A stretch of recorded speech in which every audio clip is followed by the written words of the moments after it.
As always, we're going to start with a look at global energy commodities. How did we fare? Well, Brent is up. WTI is up as well.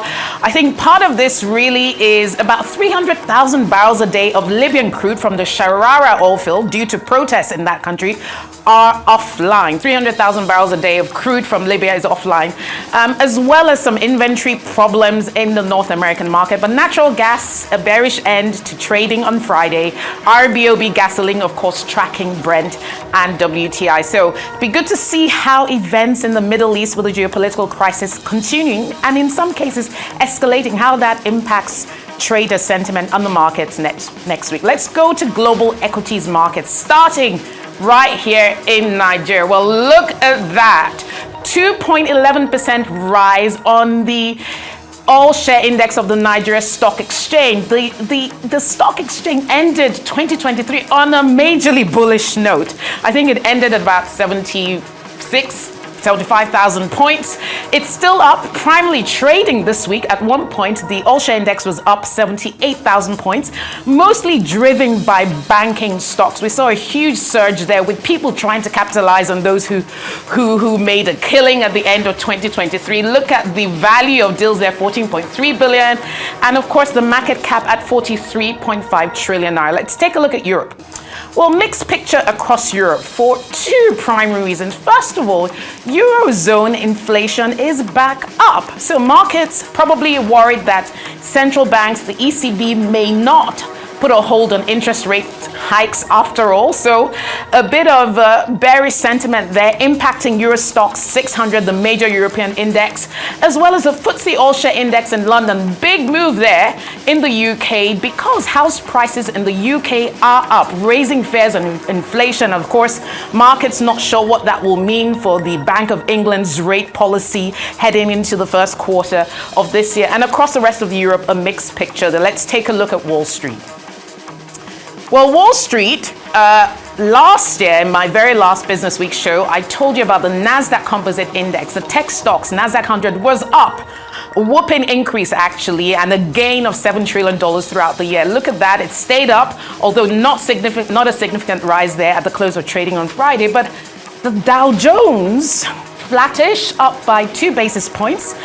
In the US jobs figures are out, showing almost a 200,000 increase in jobs in terms of headcount. But we'll be talking about that on the show a bit later. And of course, S&P is up by 11 basis points. What are my top picks for the first full week of January? Well, the first story here is that Kenya is seeing an all-time increase in its diaspora remittances to $4.17 billion. The Central Bank of Kenya said remittances in 2022 were $4 billion, now up to $4.17 billion. And interestingly, the central bank and the government are saying it's looking to increase the use of remittances in the domestic bond and equities markets.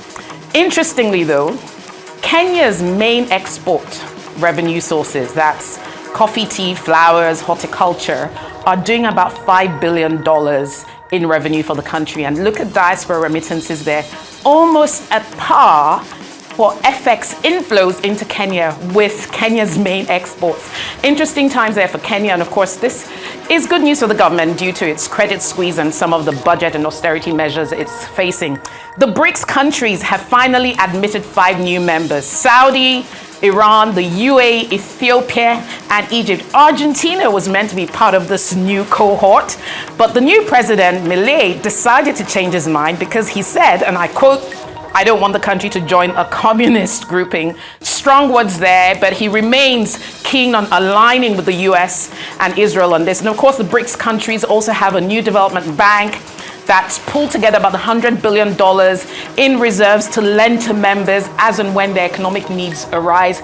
There's some concern here from India that part of this new admission is China's attempt to increase its influence, but time will tell on how influential these new members make the BRICS bloc of emerging countries, and maybe Nigeria may even get admitted in the future. Who knows whether that will be a policy of the current administration. Third story here, longest ever health service strike in the UK. Junior doctors in the UK have walked out for the next 6 days. Now, this is a major impact for the health economy in the UK. Why? Because already last year, 1.23 million appointments, that's doctor's appointments, specialist appointments on the NHS were cancelled.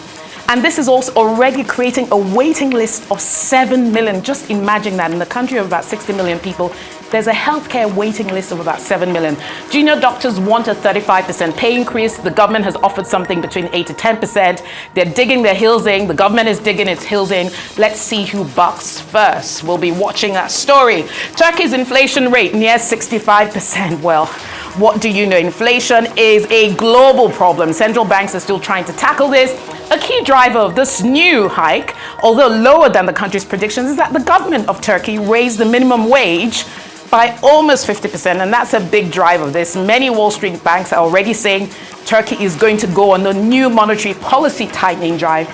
And finally, what is a top pick collection without a story on artificial intelligence? US regulators, the Securities and Exchanges Commission, is weighing down on Apple and Disney, who are refusing to put on the agenda for the shareholders meeting the issues around AI and risk. Now, there's a whole umbrella body, the trade unions, the ACF, CLI, I believe the biggest union Congress in the US, is saying that artificial intelligence is posing risks to copyright for creatives, jobs, and so on. And that debate rages on. And the US Securities and Exchanges Commission is insisting that both Apple, the iPhone maker, and Disney, the entertainment giant, put AI risk and regulatory issues on the agenda at shareholders' meetings. Well, that's it for my top picks for this past week.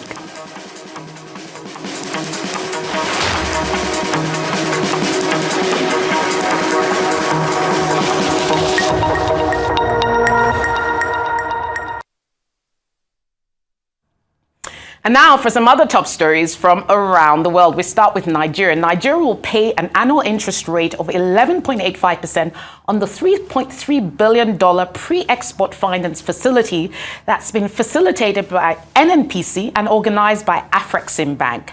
The $3 billion facility was secured to stabilize the country's volatile FX market and relieve it of its outstanding forex liabilities. In late December 2023, the Minister of Finance, Wale Edun, had confirmed to Arise TV that the first tranche of $2.25 billion of the $3.3 billion facility had been received by the bank.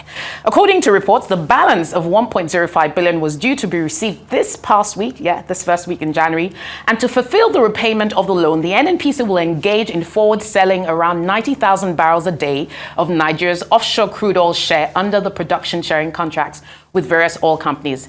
Afrexim Bank is reportedly tapping oil traders that will receive reimbursement in the form of physical cargoes of oil to finance the loan. Still in Nigeria, the President Bola Ahmed Tinubu on Monday signed the 2024 appropriation bill into law, in keeping with his avowed commitment to maintain a timeless, predictable and efficient budget cycle.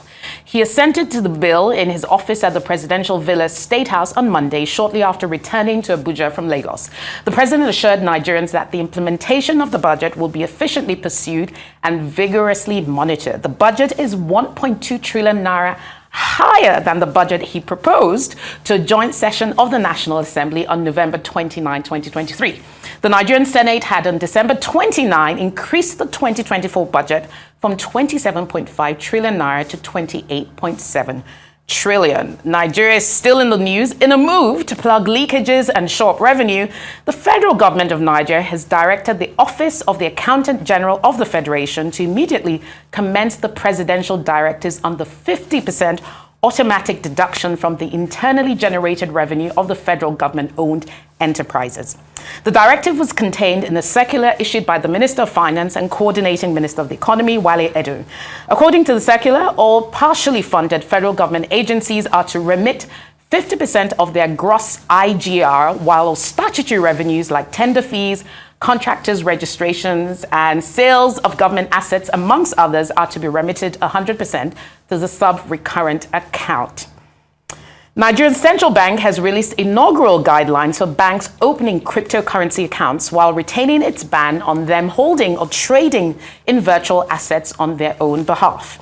The rules published on the CBN's website on Tuesday flesh out the regulator's decision last month to lift its prohibition on banks operating accounts for crypto service providers.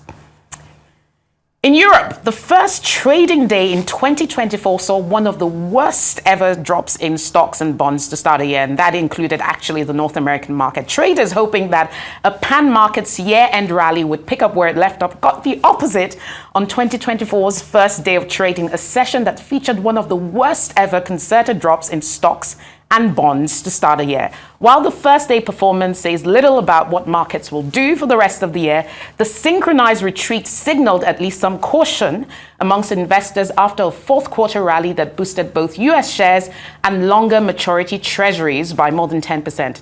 A slide in Chinese equities on Wednesday also weighed on global stocks, and a reminder that the world's second largest share market may struggle to escape its prolonged slump. The US economy added 216,000 jobs last month, while the unemployment rate held at 3.7%. That's according to the Labor Department. This is the latest sign that the American job market continues to defy expectations of a slowdown. The figure is well above the roughly 170,000 jobs economists expected. And the Labor Department also said the economy added a combined 71,000 fewer jobs than initially estimated in October and November. The Federal Reserve has hinted that officials likely won't raise interest rates again without encouraging signs that inflation is easing and the labor market is cooling. That concludes an aggressive rate hiking cycle that began in 2022 and lasted through much of last year. Those previous moves, however, may still be working their way through the economy. And finally, Dangote Refinery in Nigeria on Thursday has received its fifth crude oil shipment of 1 million barrels of Bonny Light supplied by the Nigerian National Petroleum Corporation on Thursday. The company is already preparing to welcome the sixth 1 million crude oil cargo to the refinery by next week. This latest development is a significant step for the refinery as it begins operations pretty soon. Well,